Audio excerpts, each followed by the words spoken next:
Ever drive past a car dealership enough times and see the same cars on the lot? What happens to those rows and rows of brand new, unloved cars? All shiny, all spotless, all just sitting there. Spoiler alert, a lot of cars actually never sell. What's interesting is that parts of the US are seeing significant levels of stock oversupply, with some states turning into mini car parking grounds. So what actually happens to those unsold cars? Do they get shipped back, crushed, told to make their own way in life? Well, buckle up, because today we're diving into the sad journey of cars that nobody wants. And by the end, you'll never look at a dealership the same way again. So let's start with something that may blow your minds. Car dealerships. Turns out they don't own those cars on the lot. Nope. Instead, think of it like Airbnb for sedans. Dealerships take out loans called floor plan financing to buy cars from the manufacturer. That means every shiny SUV just sitting there is actually racking up daily costs: interest, insurance, storage. So, not surprisingly, dealers are incentivized from the get-go to sell as fast and quickly as they can.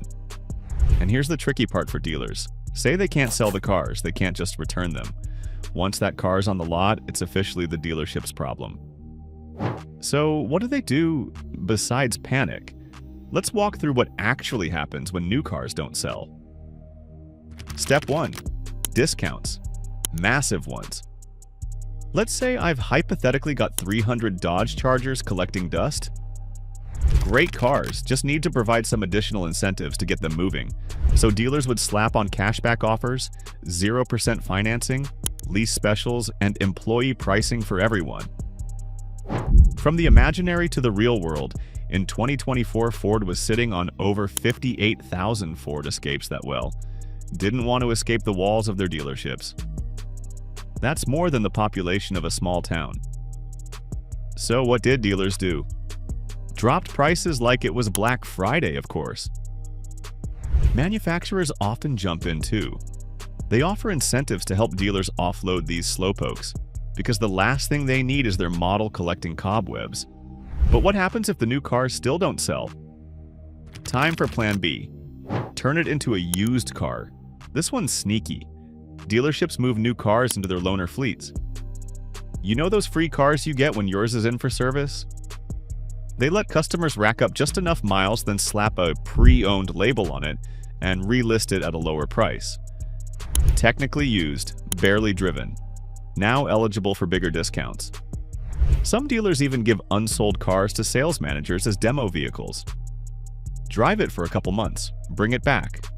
Boom. Now it's discounted. Oh, and buyers love it. It's like getting a brand new car that just barely lost its new car smell.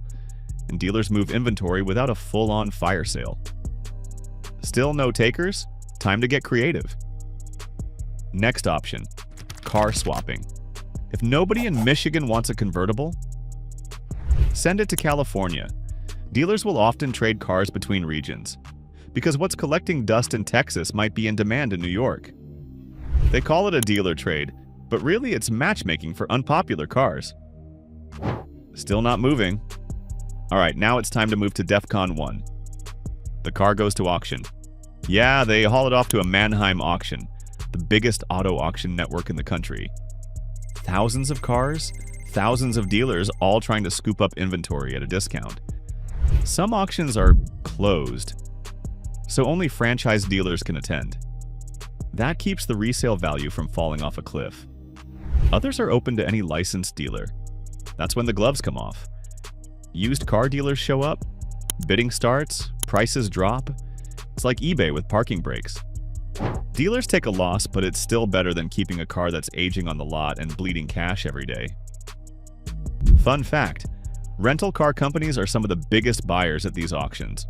Yep, there's a real chance that the Honda Civic you rented last summer originally sat unsold at a dealership for 9 months before getting adopted into the Hertz family.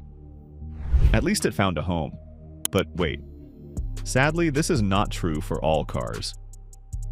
Some new cars never even make it to the dealership. Car companies sometimes realize demand is trash early, and then they take drastic measures. A good example was like with some EVs recently.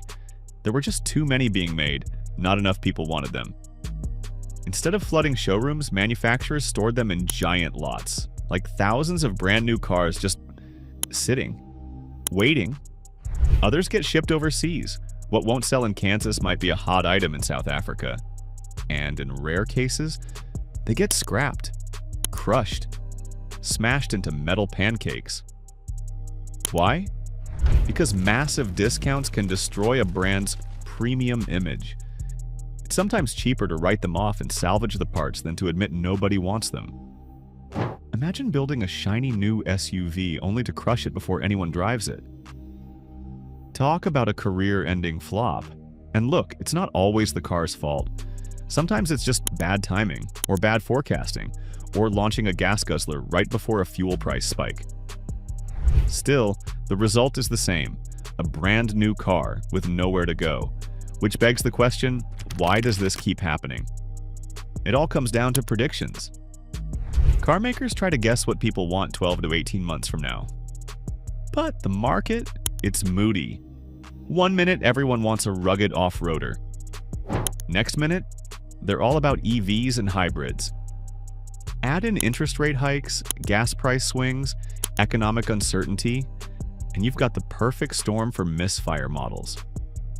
Meanwhile, dealerships are stuck holding the bag. Financing costs rise, space runs out, and consumers get pickier. So next time you're at a dealership and spot a weird trim no one asked for, that car's probably been there longer than your last relationship. Just kidding. We know you're all softies. But yes, weird accessories generally means unloved cars, and it's costing someone money. At some point, it's going to have to be discounted, rebranded, auctioned, or crushed. So what can you learn from all this? If you're shopping for a car, look for vehicles with high inventory days. These are usually the models dealers are desperate to move. You can use that to negotiate lower prices, extra perks, or better financing. Sites like CarEdge and Edmunds track inventory data, definitely worth a peek. And remember, just because a car has been sitting for 250 plus days, it doesn't mean it's bad. It just means it missed the popularity contest, and that might be your win. Now is a very strange time in the car market. Car makers are facing stiff competition, falling demand due to cost of living pressures, and of course, the tariffs. In this environment, more cars than ever are likely to be unsold. Though the tricky part is not all states will feel the impacts the same way. So you may get a bargain in Michigan but still have to pay the same price in California. The point is, do your research. Understand which models are sitting in surplus and which ones are winners. New models arriving can also spark some further bargains. As always, the more you know, the better deal you can get. Alright, time to bring this ride into the garage. Turns out unsold cars don't just sit there forever. They get discounted, renamed, repurposed, shipped, or scrapped. Every car eventually finds a home, even if it's as a rental, a demo, or a toaster. The system's not broken, but it is weird. And the more you know about it, the better deals you can score. So keep your eyes peeled, ask questions, and maybe test drive the car that nobody else dared to. You just might get the deal of the decade. Any other tips for getting better car deals? We'd love to hear from you in the comments. And if you like this breakdown, check out our next video where we expose how the car industry is secretly draining your wallet. It might save you a heap of financial pain. Thanks for watching and have fun out there.